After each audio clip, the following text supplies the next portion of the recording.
सातारा जिल्ह्यातील 4 कोरोनाबाधितांचा मृत्यू तर जिल्ह्यातील 169 संशयितांचे अहवाल बाधित। शुक्रवारी रात्री जाहीर करण्यात आलेल्या रिपोर्टनुसार जिल्ह्यातील 169 नागरिकांचे अहवाल बाधित आले आहेत।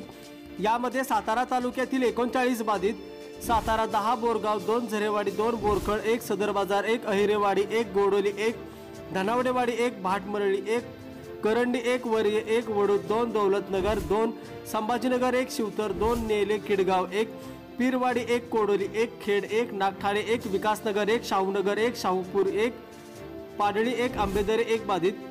कराड तालुक्यातील 9 बाधित, गोळेश्वर 1, कराड 4, काले 1, उमरज 1, शिवनगर 1, विद्यानगर 1 बाधित। पाटण तालुक्यातील 7 बाधित, पाटण 5, बेलोडे खुर्द 1, चाफळ रोड 1। फलटण तालुक्यातील 28 बाधित, फलटण 12, साखरवाडी 3, जाधववाडी 1, निरुगडी 2, निरा 1, वाखरी 1, कोळकी 1, मलटण 2, विडणी 1, लक्ष्मीनगर 1, तरडगाव 2, तुकोबाची वाडी 1 बाधित।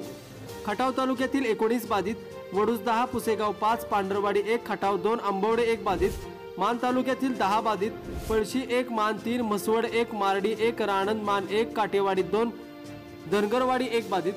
कोरेगाव तालुक्यातील 25 बाधित, कोरेगाव 4, बोरगाव 2, रहमतपूर 6, सुरली 3, कोरेगाव खेड 2, शिरडोन 1, एकसळ 1, चिलेवाडी 4, वाठार किरोली 2 बाधित। जावली तालुक्यातील 4 बाधित, कुडाळ 3, सायगाव 1 बाधित। वाई तालुक्यातील 4 बाधित, सह्याद्रीनगर 2, पसरणी 1, धामणी 1 बाधित। खंडाळा तालुक्यातील 7 बाधित, शिरवळ 1, खंडाळा 6। महाबळेश्वर तालुक्यातील 10 बाधित, Mahabaleshwar 3 police station, Mahabaleshwar 4, Bhilar 1, Panchgani police station 2 बाधित। तर जिल्ह्यातील इतर 14 बाधितांचा समावेश आहे। तसेच जिल्हा रुग्णालय सातारा येथे सतोशील नगर तालुका सातारा येथील 78 वर्षीय महिला, जिल्ह्यातील विविध खासगी हॉस्पिटलमध्ये सैदापूर तालुका कराड येथील 68 वर्षीय पुरुष, बहादे तालुका खंडाळा येथील 73 वर्षीय पुरुष, काळचौंडी तालुका मान येथील 84 वर्षीय पुरुष अशा एकूण 4 कोरोनाबाधितांचा उपचारादरम्यान मृत्यू झाला आहे।